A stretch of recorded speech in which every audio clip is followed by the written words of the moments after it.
व्यक्तिमत्वाची ओळख होती चेहऱ्यावरून त्याची. त्या प्रकारे या ब्रह्मविद्येची स्पष्टपणे ओळख याच उपदेशनामधून झालेली आहे. आणि तसं पाहिलं तर कालदृष्ट्या हे उपनिषद सर्वाधिक पुरातन आहे. हे उपनिषद अथर्व वेदामध्ये आलेले आहे. आज आपण आधी पहिल्यांदा या उपनिषदाबद्दलची त्याची ओळख करून घेऊ. त्या मुंडक उपनिषदाबद्दलची काय वैशिष्ट्य आहेत त्या उपनिषदाची हे आधी बघायचे, मग शांतीपाठ आणि नंतर पहिला. अथर्व वेदामध्ये हे उपनिषद आलं म्हणतात. याचे 3 अध्याय आहेत किंवा त्याला मुंडक असं म्हटलं जातं. 3 मुंडक आहेत आणि या प्रत्येक मुंडकाचे 2-2 खंड पुन्हा पडतात.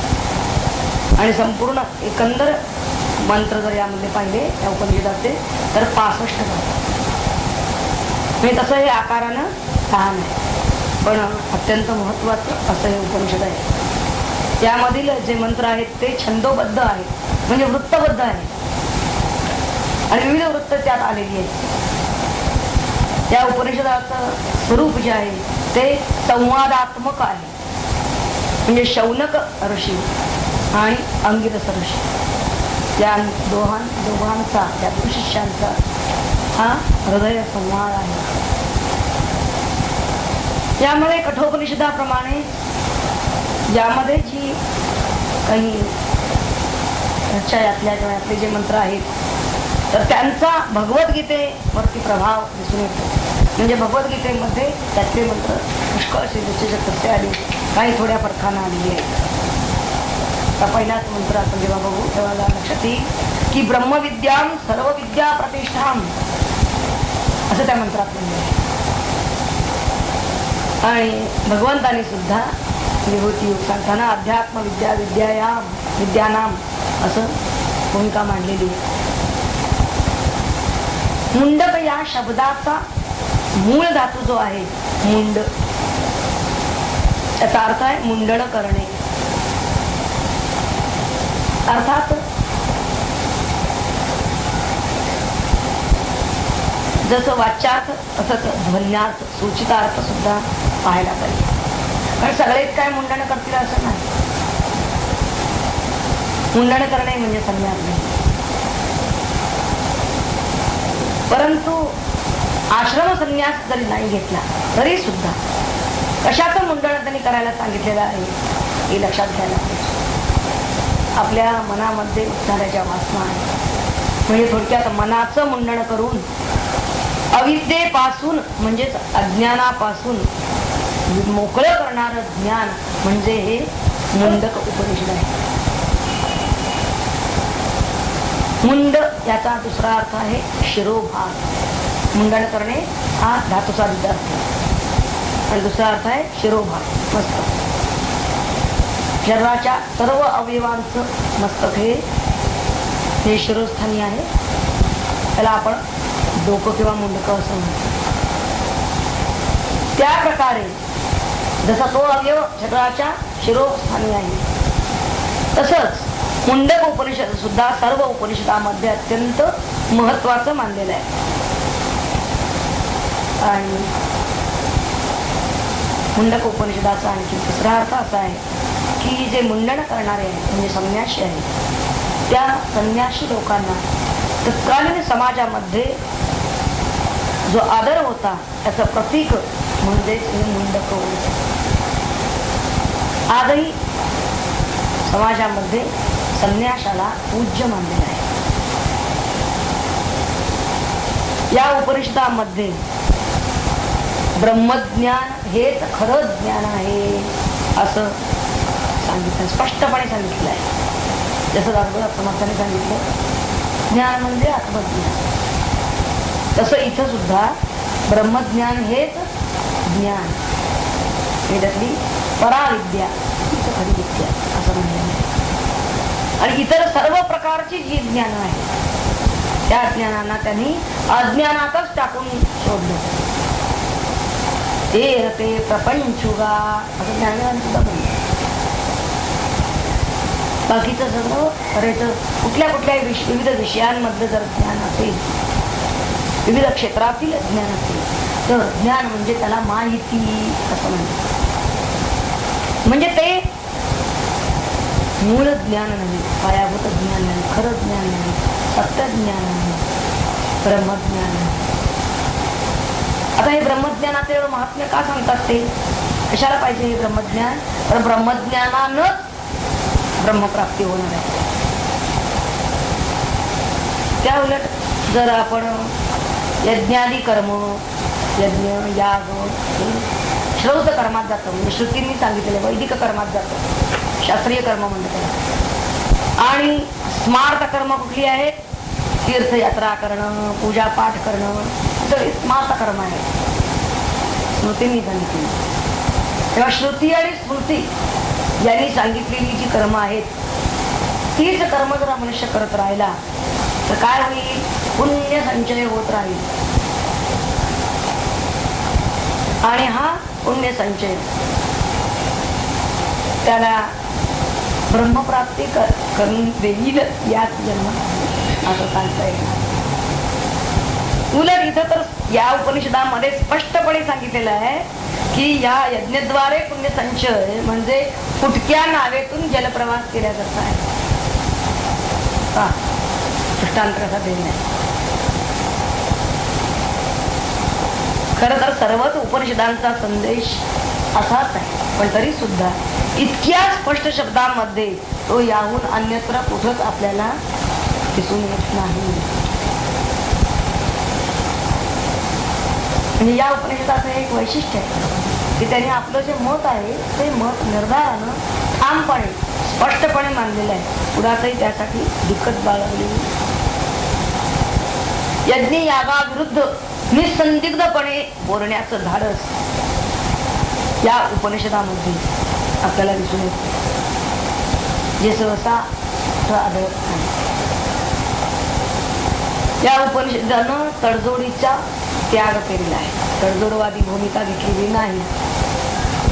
सरळ सरळ त्यांनी यज्ञ मार्गाची निंदा केलेली आहे. कारण अशा कर्मठ लोकांची निंदा त्या उपनिषदात होते. आणि त्यांनी सरळ ज्ञान मार्गाचा पुरस्कार केलेला आहे, अत्यंत प्रभावीपणे केलेला आहे आणि प्रथमच केलेला आहे. त्या उपनिषदामध्ये पहिल्यांदा आपल्याला असं दिसून येतं, सत्य ज्ञान प्रशंसेचे जे मंत्र या उपनिषदात येतात ते संपूर्ण अखिल जागतिक तत्वज्ञान वाङ्मयामध्ये अद्वितीय मानले जातात. ही बोधवाक्य झालेली आहे, प्रसिद्ध आहेत ती वाक्य. त्यातलं एक आहे सत्यमेव जयती, जयते जयती नानृतम. सत्याचाच विजय होतो, असत्याचा नाही. उपनिषदामध्ये तत्वज्ञान तर येतं, पण नुसतंच तत्वज्ञान नाही आहे इथं. तर त्या परमतत्वाचा आपल्याला साक्षात्कार करून घ्यायचा आहे. मग त्यासाठी जी साधना आवश्यक आहे. नाही तर काय होतं, उपनिषदांचा अभ्यास मनुष्य करतो, याचा अर्थ तो उपनिषदांमध्ये जी काही तत्व सांगितले, सिद्धांत सांगितले, प्रमेय दिले, त्यांचा शब्दशः अभ्यास करतो, असा सरळ अर्थ होतो. त्या शब्दांचा अर्थ काय आहे आपण आतापर्यंत.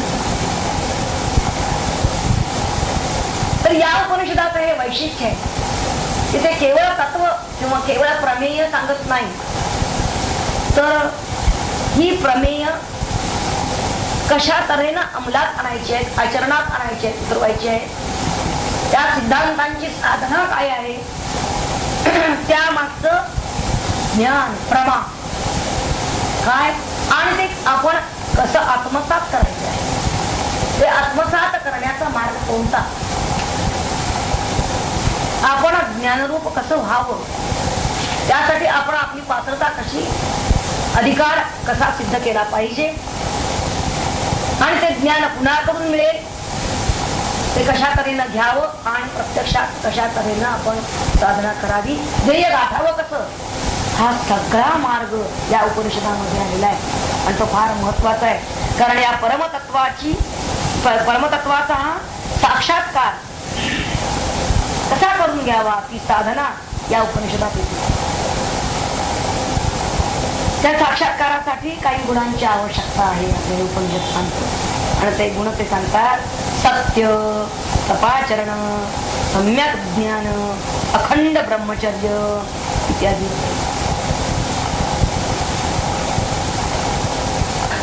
या उपनिषदाचा आणखीन एक सांगितलेलं आहे. कारण थोडं ज्ञान जेव्हा मनुष्य करून घ्यायला तो म्हणजे शब्दानं.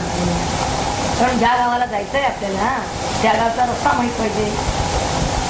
पण थोडं शब्दानं ज्ञान माहित करून घेतलं पाहिजे. कितीही म्हणलं की शब्द हे तिथपर्यंत पोचू शकत नाही. ते अवाच्य वर्णनीय असं आहे असं जरी म्हणलं तरी शब्दाविना मार्गही नाही. तर होत आहे काय की शब्द हे साधन तिथं आपल्याला उपलब्ध झालेलं असल्यामुळे आणि उपनिषदामध्ये सुद्धा मंत्र आहेत ना, त्या मंत्रांचं सहाय्य घेऊनच तो शिकतो आहे. जरी शब्द हे साधन असलं तरी सुद्धा थोडंफार त्याचा शाब्दिक ज्ञान झालं, थोडं वाढलं की मग तो काय करायला लागतो, प्रवचन करायला लागतो. उपनिषद आपल्याला सांगतात की नायम आत्मा प्रवचनेन लभ्यो न मेधया न बहुधा श्रुतेन. स्पष्ट शब्दात त्यांनी सांगितलेलं आहे. मेध याचा अर्थ यज्ञ किंवा पुढे त्यांनी म्हणलेलं आहे नायम आत्मा बलहीनेन लभ्या. तर यानं मिळणार नाही, यानं मिळणार नाही, मग कशानं मिळेल. आता यानं मिळणार नाही असं सांगितलं की आधी ते पण बाजूला सोपवायला पाहिजे. कारण तो अडथळा आहे आपल्या मार्गामध्ये ते आधी सांगायचं आहे. आधी अडथळे दूर करायला पाहिजे, मग नंतर रस्ता फरक, मग रस्त्यावरून वाटता येईल. वाटेत मोठा धोंडा आहे तो उचलल्याशिवाय, खड्डा आहे तो खड्डा बुजवल्याशिवाय आधी रस्ता तर क्लिअर होऊ शकत नाही. आणि तो करून घेतल्यानंतर मग वाटचाल करणार आहे. तो वाटचाल तर करायचीच आहे. वाटचाल न करता काहीही होणार नाही हे त्याला मुख्यत्वे सांगायचं. त्या साधकानं जरी त्याला हे कळलं तरी ते प्रत्यक्षात त्याला वळणं म्हणजे ते तत्व त्याला जाणवलं, परंतु ते त्यानं जाणलेलं नाही हे मत. तेव्हा ते जाणणं याचा अर्थ कसा आहे की ते त्याच्या अनुभूतीला येईल. प्रत्यक्ष ते तत्वरूप तो होणं हा भाग जो येतो हा त्याच्या साधनेने. आणि ही प्रयत्नाची कास या उपनिषदानं धरायला सांगितलेली आहे.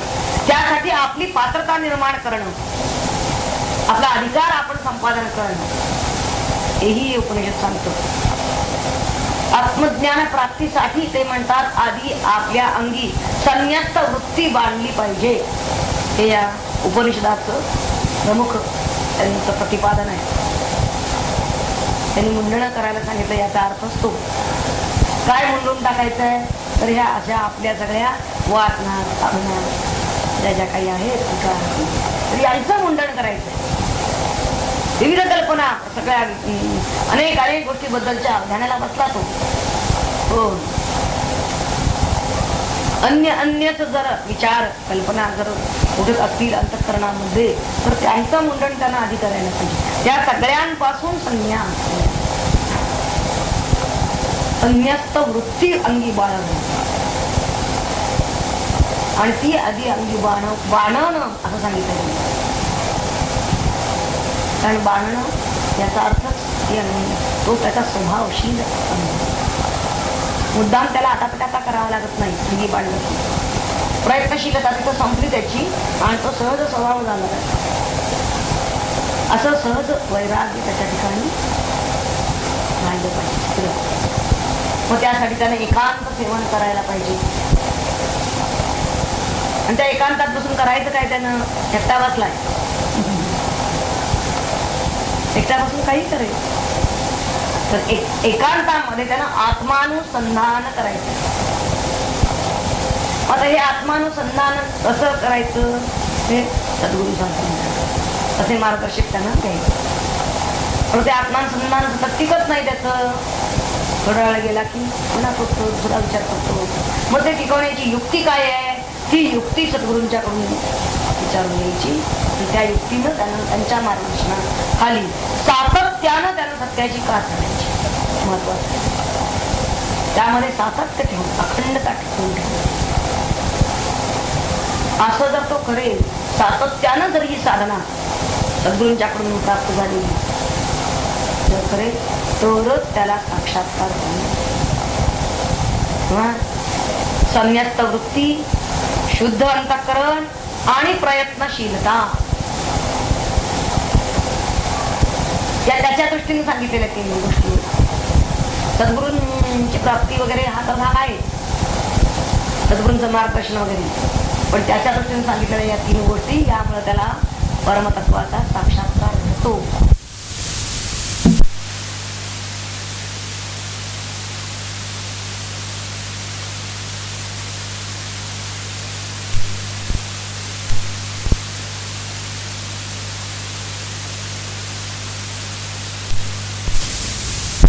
तर त्यासाठी त्याच्यावरती कृपा व्हायला पाहिजे. आता कशी कशी कुणाकुणाची कृपा?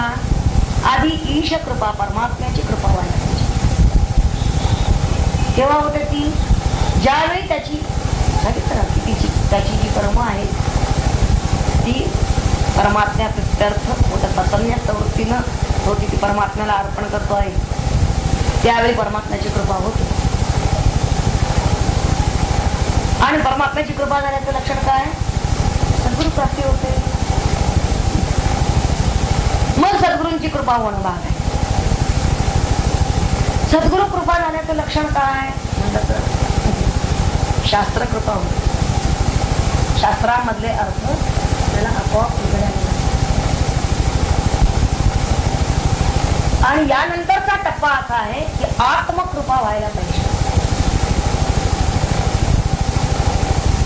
भले सद्गुरू भेटले, परमात्म्याने त्याला पाठवलं त्याच्या इच्छा झाली. सद्गुरू नाही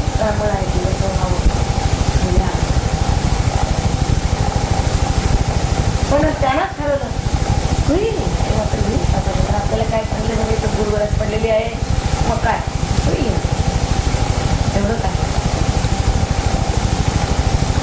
आत्मकृपा होणार नाही. इतकी तळमळ आहे का त्याला? उचलता पावली चालता ज्ञान करता उचलता पावली याचा अर्थ काय?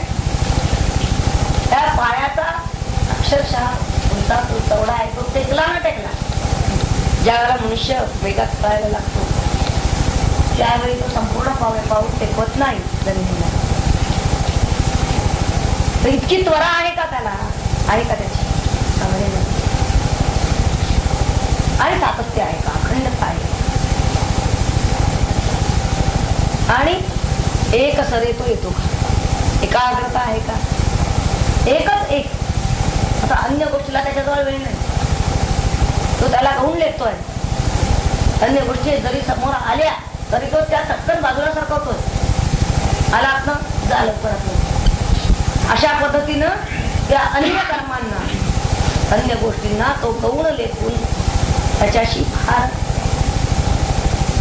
त्यापासून अलिप्तच राहतो म्हणायला. आणि मुख्य त्याचं जर का काय असेल ध्येय तरी परमात्मा प्राप्ती, तर हीच एक त्याची देवी याची डोळा भोगीन सुखाचा सण. अशा आत्मविश्वासानं जर प्रवृत्त होत असेल तर आत्मकृपा त्याच्यावर झाल्याशिवाय राहत नाही. आणि या उपनिषदामध्ये तुम्ही हेच सांगितलेलं आहे की आत्मकृपा साक्षात्कारासाठी अत्यंत आवश्यक आहे. त्यानं स्वतः उदरेत आत्मना आत्मानम हे जे भगवद्गीतेनं सांगितलेलं आहे ना, कितीतरी भगवद्गीतेतल्या रचनांना आधार आपल्याला म्हणत उपनिषदामधूनही काढून दाखवता येतील. आणखीन एक या उपनिषदानं सांगितलेलं आहे की आत्म्याचं सर्व व्यापकत्व. आत्मा काय? सर्वत्र सर्वगत असा आहे.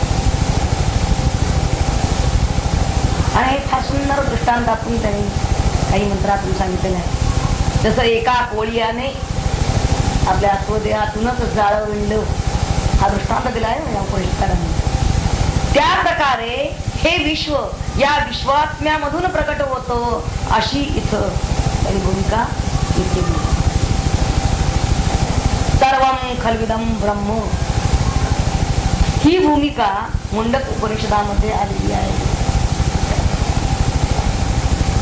मुळात विश्व निर्मिती ही काही अंशी पौरुषेय आणि काही अंशी अपौरुषेय आहे, असं ही एक अभिनव उपपत्ती विश्वनिर्मितीची या मुंडक उपनिषदानं स्थापन केलेली आहे. ज्या गोष्टी मुंडक उपनिषदाचं वैशिष्ट्य ठरतात, वेगळेपणा ठरतात, त्या आपण आधी पाहणार आहोत. म्हणजे प्रत्यक्ष उपनिषदांतले मंत्र घेताना आपल्या लक्षात येईल. यांनी नवीन आणखीन काय सांगितलं तर उपनिषदामध्ये तत्वज्ञानच आलेलं आहे. आत्मतत्वाबद्दल ब्रह्मतत्वाबद्दलच विवेचन आहे. पण या उपनिषदाचं वैशिष्ट्य काय आहे? या मुंडक उपनिषदाच्या दुसऱ्या मुंडकामध्ये ही अभिनव उपपत्ती आलेली आहे. ही विश्वनिर्मिती ही काही अंशी पौरुषेय आणि काही अंशी अपौरुषेय. त्याचप्रमाणे या मुंडकामध्ये विराट पुरुषाचं वर्णन त्यांनी जे केलेलं आहे ते ऋग्वेदामधील पुरुष सूक्तावरून घेतलेलं आहे. त्या विराट पुरुषाचं वर्णन कसं केलेलं आहे त्या मुंडक उपनिषदामध्ये पहा जरा. की अग्नी हे याचे मस्तक आहे, सूर्य आणि चंद्र हे याचे दोन डोळे आहेत, दिशा हे कर्ण आहेत, वेद ही वाचा आहे, वायू हे प्राण आहे, विश्व हे हृदय आहे, पृथ्वी हे पाय आहे. या उपनिषदाच्या मते ब्रह्म हे काही असं जसा एखाद्या गोष्टीचा निर्देश करतो आपण बोटानं, त्याप्रमाणे ते बोटानं दाखवता येणार नाही. म्हणून त्या ब्रह्माचं अस्ति आणि नास्ति असं दोन्ही उभय भाव दर्शक वर्णन त्या मुंडक उपनिषदामध्ये आलेलं आहे. जसं आपण अज, अमर, अविनाशी, अव्यय हे कसं आहे नास्तिवादी वर्णन. तो लावून काय नाही म्हणजे तो आहे, आणि तो शुद्ध आहे, बुद्ध आहे, हे जे वर्णन आहे तो चित आहे, सत आहे, आनंद स्वरूप आहे, हे वर्णन जे ते अस्तिवादी वर्णन. ईश्वर हा मानवी नेत्रांना दृग्गोचर नाही. प्रत्यक्ष न दिसणाऱ्या कितीतरी गोष्टींच्या प्रमाणे त्याचं सुद्धा ज्ञान आपल्याला मग बुद्धिरूपी डोळ्यानं करून घ्यावं लागतं. आत्मदर्शन घेणं म्हणजे काय तर या चर्मचक्षूंनी तो दिसणारा नाही, तर त्या ज्ञान चक्षून त्याला पाहायचं. उपनिषदामध्ये या अशा तऱ्हेचे मंत्र आलेले आहेत. तो मंत्र असा आहे तिसऱ्या मुंडकामधला. एषो अनुरात्मा चेतसा वेदितव्या. चेतसा वेदितव्या, तो कशाला आपल्याला ज्ञात होईल? चेतसा, आपल्या ठिकाणची जी ज्ञान वृत्ती आहे तिनंच तो आपल्याला, त्या बुद्धिवृत्तीनं आपल्याला तो जाणता येईल. या उपनिषदाचा मुख्य प्रमुख संदेश जर कोणता असेल, फार महत्वाचा मानलेला आहे तो, तमवैकं जानय आत्मानं. तम एव एकम आत्मानं जानय, एका आत्म्यालाच जाणा. अन्यो वाचो विमुंचता, बाकीचं सगळं जे काही पापट पसारा असेल ते सगळं बोलणं, त्या सर्व वाचांनी जे काही काम होत असेल, म्हणजे वाणींनी काय निर्माण होते, ग्रंथांमध्ये, विविध ग्रंथांमध्ये विविध जरी याच्याच बद्दल सांगितलं असलं तरी सुद्धा ते म्हणतात की ते सगळे ग्रंथ सोडा, मग दुसरे ग्रंथ सगळे सोडा, वा शब्दाचा जो जो काही संभार असेल तो सगळा तुम्ही सोडून द्या. अमृतस्यैष सेतु, हाच मोक्षाप्रत जाण्याचा मार्ग आहे. अमृतत्व प्राप्ती करून घेण्याचा हाच सेतू म्हणजे मार्ग आहे. काय होतं, त्या शब्द जंजाळातच मनुष्य अडकत बसतो. मागे एकदा सांगितलं होतं बिंदू उपनिषदामध्ये, काय सांगितलं, शेवटचं उपनिषद श्रीभूत एकच मंत्र असलेलं काय सांगितलं होतं? तर आतापर्यंत जे जे काही सगळं ऐकलं या शब्दांमधून, जे जे काही ज्ञान, औपनिषदिक ज्ञान, तत्वज्ञान, ते सगळं फलकटा समान आहे आणि दाण्यासारखा तो परमात्मा. तसं त्या एका आत्म्यालाच जाणार आणि इतर सगळं, कारण बाकीच्या सगळ्या वाद घालण्यामध्ये किंवा समजून घेण्यामध्ये आयुष्य आपलं सगळं बरंच जातं. आपल्या आपण हे जरी मार्किंग केलं ना तरी कळतं की अरे आपण वाचण्यात, पारायण करण्यात किंवा लिखाणात अशा तऱ्हेनं वेळ किती घालवतो. म्हणजे साधक म्हणून सुद्धा बाकीच्यांचा विचार आपण करायचा नाहीये, साधकांचा विचार करू की साधकाची जर दिनचर्या पाहिली तर तो साधक यामध्ये किती वेळ घालवतो आहे.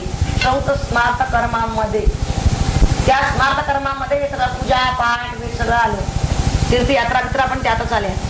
समजा आपण 15 दिवस स्वतःला गेलो असतो तर ते 15 दिवस आपल्या आयुष्यामधले ते त्यातच गेले ना, सगळं ऐकण्यात आणि वाचण्यात आणि ते 15 दिवस. परंतु ते सरळ सांगतात की हे आपण किती करतो आणि प्रत्यक्ष साक्षात डायरेक्ट पथ ज्याला म्हणलेलं आहे, आपल्या आत्म्याशी आपण साधलेला संवाद, हे ध्यान आत्मानुसंधान किती करतो. त्यांनी सांगितलेलं आहे बाकीचं सगळं सोडा आणि फक्त तुम्ही हेच करा.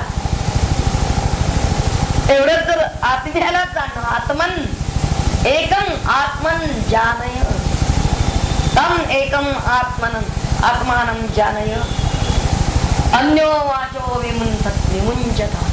बाकीचं सगळं सोडून देऊन सांगितलेलं आहे. तेव्हा अमृतस्य एष सेतू, त्या अमृत तत्वापर्यंत जाण्याचा हाच एक सेतू म्हणजे मार्ग आहे, पुला हाच आहे. आणि पूल असला की आपल्याला भावसागर किती काय मोठा राहतो ना, समुद्रावर सुद्धा पूल घालतात. मग तो किती का मोठा असे ना, समुद्र पार करून कसा जायचा प्रश्न नाही. समुद्र सेतू जर मिळाला आपल्याला मार्ग, त्याच्यावरून जर पूल मिळालेला असेल, पुलावरून वाटचाल सोपी झाली, चटकन जाऊ शकेल तो पार होईल. तर हा सेतू आहे म्हणतात. हा हे जे आत्मानुसंधान आहे हा सेतू आहे. चांगलं लक्षात ठेवा. तेव्हा या उपनिषदाचा ग्रंथ कर्तृत्व तर कुणाकडे जात, तर हे शौनक महाशाल जे आहे यांच्याकडे, या आचार्यांच्याकडे जात. ग्रसमद वंशामधील शुनक ऋषींचा हा पुत्र शौनक हा महाशाल आणि महाश्रोत्रिय होता, असं छांदोग्य उपनिषदामध्ये म्हटलेलं आहे. महाशाल या शब्दाचा अर्थ ज्याची पुष्कळ स्थावर संपत्ती आहे त्याला महाशाल म्हणतात. आणि महाश्रोत्रिय पण होता. त्याच्या नावावर वैदिक वाङ्मयामध्ये पुष्कळ ग्रंथ आहेत आणि याची शिष्य परंपरा पण खूप होती. हा सामान्य नव्हता शिष्य, हे लक्षात घ्या. शौनकाने विचारलेला आहे अंगिरसांना प्रश्न. समस्त वैदिक आणि उपनिषद साहित्यामध्ये सर्वप्रथम मुंडक उपनिषदामध्ये संन्यास आश्रमाचा सुस्पष्ट निर्देश आपल्याला आढळून येतो. संन्यास आश्रमाबद्दल तर उल्लेख स्पष्टपणे कुठे येत असेल तर आधी मुंडक उपनिषदात येतो.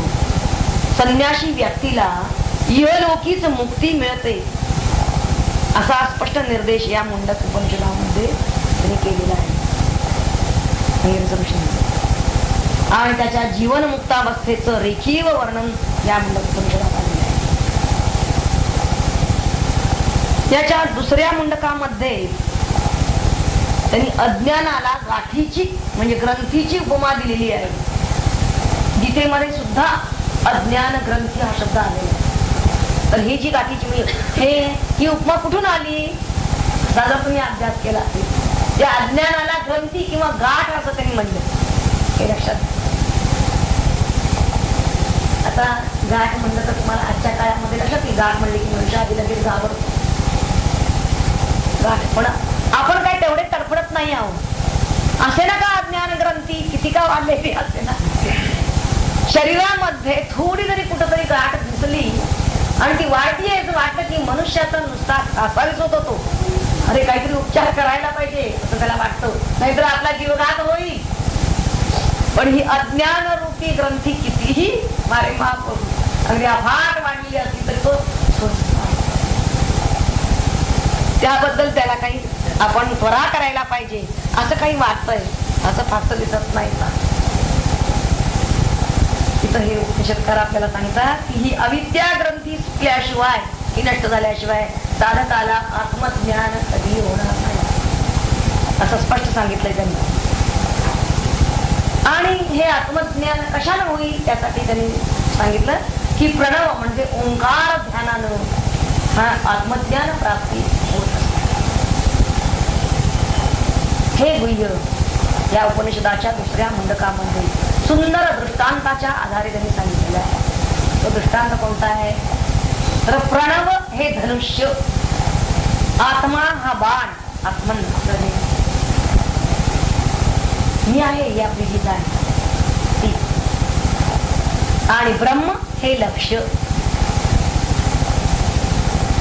असं असून साधकानं या प्रणवरूपी धनुष्य हाती घेऊन त्यावर त्यानं भक्तीनं तीक्ष्ण केलेला हा आत्मनरूपी बाण चढवायचा आणि एकाग्र चित्ताने धनुष्य खेचून ब्रह्मरूपी लक्ष्य छेदायचं म्हणजेच त्याच्याशी एकरूप असा जो कोणी आत्मज्ञान प्राप्त योगी आहे त्या योग्याच्या मनावर आणि शरीरावर आत्मज्ञानाचा परिणाम काय होतो याचं सुद्धा रेखीव वर्णन या उपनिषदामध्ये त्यांनी केलेलं आहे. दुसऱ्या मुंडकामध्ये ते ब्रह्माला प्रत्यक्ष पाहिल्यानंतर ते दर्शन घेतल्यानंतर त्या साधकाच्या सर्व हृदय ग्रंथी तुटतात, त्याचे सर्व संशय नाहीसे होतात आणि समस्त कर्मांचा क्षय होतो. परिणाम काय होतो हे सांगितलं. योगी ध्यान करीत असताना हा जो आत्मानुस्नान करणारा आहे तर त्याला येणारा तेजाचा सुंदर अनुभव या उपनिषदामध्ये त्यांनी वर्णन केले. अत्यंत दैदिप्यमान आणि सुवर्णमय अशा तेजोमंडळामध्ये चमकत असणार निष्कलंक आणि शुभ्र असं ब्रह्म हे सृष्टीतील सर्व तेजांमध्ये श्रेष्ठ असं तेज आहे आणि ते आत्मज्ञान प्राप्त योग्याला फक्त दृग्गोचर होतं असं मुंडक उपनिषदाच्या दुसऱ्या अध्यायात. आणि या उन्मनी अवस्थेमध्ये त्याला ब्रह्माचा अनुभव कसा येतो याबद्दलचं वर्णन करताना हे उपनिषदकार सांगतात. त्याला पुढे मागे वर खाली आसमंतात सर्वत्र ब्रह्मच दिसू लागतं आणि त्याला पराकाष्ठेचा आनंद होऊन त्याच्याकडून कृतार्थतेचे आश्चर्याचे उद्गार त्याच्या तोंडून सहजी निघतात. या आत्मज्ञान प्राप्तीनंतर त्याला प्राप्त होणारी कर्तृत्व शक्ती तिचं सुद्धा उदाहरण या उपनिषदामध्ये आलेलं आहे. कारण सर्व शक्तिमान अशा परब्रह्म परमात्म्याशी त्याचं ऐक्य प्रस्थापित होतं त्यावेळी तो सुद्धा ब्रह्माच्या अनंत शक्तीचा वाटेकरी असतो. ती अनंत शक्ती त्यालाही प्राप्त झाली. परब्रह्माशी सख्य होणं हे खरं तर सर्वात उच्च प्रतीचं असं अमरत्व आहे.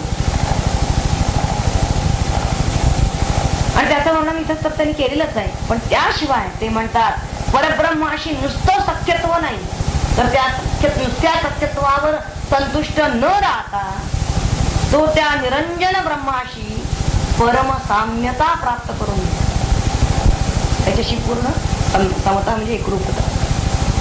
साम्यावर येणं म्हणजे एकरूप होणं. नुसता तो सखारात नाही भगवंताचा तर तो भगवंतच होतो आणि म्हणून तो अमर होतो. त्याला श्रेष्ठ प्रतीचं अमरत्व असं म्हणलेलं आहे. सद्रूपी ब्रह्मामध्ये आत्मा लीन झाल्यानंतर मग हा कोणत्या देहातून तो आला हे सांगता येत नाही. त्यासाठी त्यांनी दृष्टांत दिलेला आहे. अनेकाने दृष्टांत दिलेले आहे. त्यांना त्या समुद्राला मिळाल्यानंतर मग समुद्र चोळून जातात वगैरे. आचार्य इथं म्हणतात की हा अद्वैत पूर्ण अमृतत्ववाद या उपनिषदानं, मुंडक उपनिषदानं प्रभावीपणे मांडलेला आहे आणि आचार्यांनाही तो संमत आहे. त्यांनी तो आपल्या भाष्यामध्ये घेतला. या उपनिषदामध्ये आत्मज्ञान प्राप्त व्यक्ती ही बाह्य वादविवादाचा त्याग करून कधी ती त्या वादाला तयार होणार नाही. फक्त आत्म्याशीच क्रीडा करीत राहते. आत्मरती राहते. असा स्पष्ट मंत्र आलेला आहे. आत्मक्रीड आत्मरती क्रियावान एष ब्रह्मविदाम वरिष्ठ. हा ब्रह्मविद वरिष्ठ असतो, हे लक्षात घ्या. ब्रह्मविद वरिष्ठ. तर तो सदैव आत्मक्रीड किंवा आत्मरती असतो. आत्म्याचं अद्वितीय विशाल आणि अत्यंत सूक्ष्मता हे त्याचे दोन गुणधर्म आहेत. आत्मा जसा सर्व व्यापक आहे, अत्यंत विशाल आहे, अनंत अमर्याद आहे, तसा तो अत्यंत सूक्ष्म आहे. त्या दोहोंचाही वेध घेणारे वर्णन या उपनिषदामध्ये आलेले आहे. परमात्मा प्राप्ती ही अंतःकरण शुद्धीनेच मिळते. अंतःकरण शुद्धी नसेल तर परमात्मा प्राप्ती त्याला होणार नाही, हे अगदी दगडावरची. तेव्हा अंतःकरण शुद्धीनेच परमात्मा प्राप्ती होईल हे मुंडक उपनिषदाच्या तृतीय मुंडकामध्ये सांगितले. चक्षुने, वाचेने वा अन्य इंद्रियाने ईश्वराचे प्रत्यक्ष ज्ञान होऊ शकत नाही. ज्ञान प्रसादाने सर्व शरीर शुद्ध आणि पवित्र केल्यानंच निष्कलंक अशा ईश्वराचं दर्शन घडतं. हे त्या मंत्राचा भाषांतर आहे. मनाची आणि शरीराची ही शुद्धी आधी करायला पाहिजे. आणि ती कशाने होईल? ती प्राणावर अवलंबून असते. प्राणशुद्धी का? मग प्राणशुद्धीसाठी प्राणायाम आवश्यक आहे. म्हणून प्राणायामानं मन शुद्ध केलं की मग प्रत्यक्ष आत्मा म्हणजे आत्मन जे आहे, आपली मीची जाणीव, ज्याला आम्ही अहम म्हणतो, तर हे मग त्याला प्रत्यक्ष दिसू लागतं म्हणा किंवा जाणवू लागतं. आपलं मूळ स्वरूप, आपलं विशुद्ध स्वरूप. पण जोपर्यंत ही शुद्धी होत नाही तोपर्यंत प्राणशुद्धी, आधी देहशुद्धी, प्राणशुद्धी आणि मनशुद्धी व्हायला पाहिजे. मुंडक उपनिषदांच्या मते कठोर परमार्थ आचरण्यासाठी आवश्यक असणारी दृढता आणि चिकाटी. ते म्हणतात ही काही टाइमपास करण्याची गोष्ट नाही, मनोरंजनाचा हा तर अजिबात भाग नाही. तेव्हा हा परमार्थ प्राप्ती करून घेणं वास्तविक यासाठी कष्ट आवश्यक आहे आणि ही प्रयत्नशीलता त्यांना सांगायची आहे. त्यासाठी त्याची दृढता पाहिजे, त्यांना चिकाटी पाहिजे, कृतनिश्चय त्याचा पाहिजे. आणि ज्या ठिकाणी दृढता आणि चिकाटी दिसून येत नाही असा जो कोणी बलहीन आणि प्रमादशील मनुष्य असेल, साधक असेल, त्याला आत्मप्राप्ती कधी होणार नाही. प्रमादशील काय बिघडलं एखाद्याला नाही केलं म्हणून असं जर म्हणत असतो, प्रमादशील विषय समोर प्रमाद करता कामा नाही, त्या बाबतीत दक्ष पाहिजे. आणि शिवाय तो बलहीन असता कामा नाही. बल सर्व तऱ्हेचं बल पाहिजे. थोडं फार का असणार शरीर बल त्याला पाहिजे ना. आणि ते शरीरभर चाललं राहावं म्हणून त्यानं आपला आहार विहार वगैरे पण घट ठेवावा. आहार मित्रा सगळं व्यवस्थित पाहिजे, तर त्याला थोडं तरी शरीर त्याचं साधनेला अनुकूल राहील. उगाच भगवंतांनी सांगितलेलं नाही काही तर त्यामध्ये आहे. म्हणजे बल हे सर्व तऱ्हेचं बल सांगायचं आहे. प्राणबल, मनोबल, शरीर बल मग म्हणलं ना की आधी शरीर थोडं स्वस्त पाहिजे, निरामय पाहिजे, आजार असता कामा. ठाण ठाण डोकं ठेवणं कसं बसणं आपलं ध्यानाला. तेव्हा ही जी निग्रहता, ही जी युक्तता ती त्याच्याजवळ पाहिजे. म्हणून तरी म्हणलं की हे बल, प्राणबल सांगितलं, शरीर बल, प्राणबल, मनोबल, बुद्धिबल. बुद्धीचं बल सुद्धा त्यांना हळूहळू वाढवत न्यायला पाहिजे. काय आम्हाला विचार काय करायचं, आम्हाला ते काय तत्व विधवत असलं, काही हात जड पडतं ते पंचदामध्ये सगळं तत्वज्ञान म्हणजे फार भारी पडतं. पण हळूहळू त्यानं काय केलं पाहिजे,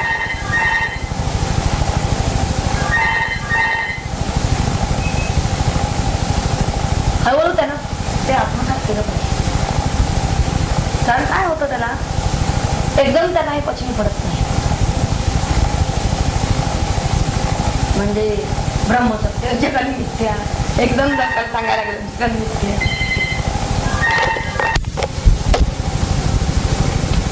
तर बलहीनता त्याच्याजवळ आता कामा नाही असा सांगतो. म्हणजे शारीरिक बल एक वेळ समजा आहे, त्यानं समतोल साधलेला आहे. मनोबल त्याच्या पुढचा भाग, प्राणबल सुद्धा आहे आणि मनोबल सुद्धा कशाने येईल त्याच्या ठिकाणी. जितकी चित्तशुद्धी त्याची होत जाईल, प्रमादशीलता कमी होईल, तेव्हा मनोबलासाठी मनाचं पावित्र्य जितकं वाढत जाईल तितकं त्याच्या ठिकाणी मनोबल येईल. म्हणून चित्तशुद्धी ही अत्यंत आवश्यक सांगितलेली आहे. आणि मनोबलानंतर हा बुद्धिबलाचा भाग. बुद्धीला विचार करण्याची, सतत तोच विचार करणं, आत्मानात्म विचार हा जो सांगितला जातो त्याला नित्यानित्य विवेक असं म्हणतात. तो एवढ्यासाठी आहे. आणि शेवटी काय म्हणलं आपण, बुद्धिगम्य. तो बुद्धी आत्मी निघाल्या. एकरूप कुणी कुणाशी व्हायचं आहे, कारण ही बुद्धीच त्या आत्म्याच्या ठिकाणी एकरूप होणार आहे. बुद्धी म्हणजे ही ज्ञानवृत्ती, जी आपली जाणीव आहे, विशुद्ध जाणीव, आपल्याला ज्यामुळे ज्ञान होतं, ती जी ज्ञानवृत्ती आहे ती त्या अधिष्ठानाशी एकरूप व्हायला पाहिजे. आत्म्याशी एकरूपता तिची व्हायची, तर ती अत्यंत ती विशुद्ध तर व्हायलाच पाहिजे. पण त्याचबरोबर तिला बल येणं म्हणजे ती अत्यंत सूक्ष्म होणं, ती स्थिर होणं. स्थिर कशाशी, त्या आत्मस्वरूपाशी, त्या एका परमात्म्याचाच विचार करणारी पाहिजे. अन्य गोष्टींचा विचार तिला करता कामा नये. अशी ती होणं हे फार महत्वाचं आहे. आणि तशी होण्यासाठी त्यानं स्वतः अभ्यास केला पाहिजे. अभ्यास हाच मार्ग आहे. अभ्यासाचा अर्थ एकाच विचाराची पुन्हा आवृत्ती काढणे, आणि एक विचार याचा अर्थ ब्रह्मविचार, त्याला एक विचार म्हणतात. तर कुठलाही एक विचार घेऊन मनुष्य विचार करतच नाही, आम्ही अभ्यासच चाललाय म्हणे. हा नाही, तिला त्यांनी म्हणलेलं आहे की ज्यांना आपल्या मस्तकावरून अग्नी नेण्याचा कठोर व्रत आचरलं आहे, अशा जिज्ञासू शिष्याला सद्गुरूंनी या आत्मज्ञानाचा मार्ग दाखवावा, असं हे उपनिषद सांगते. कारण ज्ञानाला अग्नीची उपमा का दिलेली आहे? अग्नीची उपमा कारण सर्व कलमाचे झाड जाळून टाक, सर्व कर्मांची राख, अखिल जे कर्म आणि कर्मफल आपलं संचित किती असेल, तर तत्वज्ञानीनं संचितम, सगळं अखिल संचित आपलं जाळून टाकण्याचं सामर्थ्य त्या ज्ञानात आहे. म्हणून त्या ज्ञानाला अग्नीची उपमा दिलेली आहे, लक्षात घ्या. आणि त्याला मुद्दाम ते सांगितलं आहे की मस्तकावर म्हणण्याचं कारण आहे की आपल्या ब्रह्मरंध्रापर्यंत ही ज्ञानवृत्ती आहे, कारण मूळ स्थान ते आहे. तेवढ्यासाठी इथून वृत्ती आली. तुम्ही मेंदूमध्ये केंद्र आहेत, आपल्या मेंदूमध्ये केंद्र आहे, इथून हे सगळे मज्जारंतू आणि संपूर्ण मज्जातंतू हे तिथून आलेले आहेत. तेव्हा प्रस्तुत उपनिषदामध्ये त्यांनी विद्येचे 2 भाग पहिल्यांदाच सांगितलेले. पहिल्याच खंडामध्ये, पहिल्याच काही मंत्रांमध्ये येतात ते परा आणि अपरा, अशा 2 विद्या त्यांनी सांगितलेल्या आहेत. आणि अपरा विद्या कोणती, तर वेद आणि वेदांग त्यांनी अपरा विद्येत टाकले. विचार करा, काय लोकांचं वेद शिकण्याचा तर घेऊन जातो, नुसते एखादा वेद नाही, कुठला तरी एक त्यातला भाग. 4 वेद तर आपल्याला माहिती आहे, आणि बाकीची सगळी वेदांग, त्याला उपांग असं म्हणलेलं आहे. वेदाची उपांग हे वेदा 6 आहेत, ती उच्चार शास्त्र आहे, ज्या तऱ्हेने उच्चार करावे, अनुष्ठान पद्धती आहे, व्याकरण आहे, व्याकरणाचाही अभ्यास केला पाहिजे, व्युत्पत्तीशास्त्र आहे, छंदशास्त्र आहे आणि मग ज्योतिषशास्त्र आहे. ही सगळी जी 6 उपांग आहेत वेदाची, त्या सर्वांना त्यांनी काय केलेल्या 10 जणांना त्यांनी अपराविद्येत टाकून दिलं आणि अध्यात्माला फक्त पराविद्येत. पराविद्या म्हणजे ब्रह्मविद्या. अविद्येमध्ये रमणारे जे आहेत त्यांना अंधे नैव नियमानाय खांदा असं म्हणलेलं आहे या उपनिषदांनी. हे वचन आपण कुठं ऐकलं असेल असं वाटतं. तर हे या मुंडक उपनिषदातलं आहे. आणि म्हणून ब्रह्मविद्या आचरण करणारे हे ब्रह्मप्राप्ती करून घेतात. या उपनिषदामध्ये अग्नीच्या 7 जिव्हांची नावं आलेली आहेत. ऋग्वेदामध्ये त्याला सप्तजिव्ह असं म्हणलं होतं फक्त, पण त्यांनी काही तिथं स्पष्टीकरण दिलेलं नाही ऋग्वेद मंत्रामध्ये सप्तजिव्ह या शब्दाचं. पण या मुंडक उपनिषदामध्ये आपल्याला त्याचं स्पष्टीकरण मिळतो. त्या 7 जिव्हा कोणत्या अग्नीच्या त्या स्पष्टपणे त्यांनी सांगितले आहे. आपण त्या अभ्यासणार आहोत. त्यातल्या पहिल्या जिव्हेचं नाव त्यांनी काली असं सांगितलं. लक्षात घ्या, काली ही पहिली जिव्हा आणि यातूनच ही काली निर्माण झाली आणि तिला देवता मंडळामध्ये स्थान प्राप्त झाले. 16 ऋत्विज, यजमान आणि यजमान पत्नी अशा 18 जणांनी मिळून यज्ञ पार पडत असतो असे या उपनिषदाला आपल्याला. म्हणजे हे उपनिषद बऱ्याच गोष्टींची स्पष्टीकरण आपल्याला देतो. त्यासाठी हे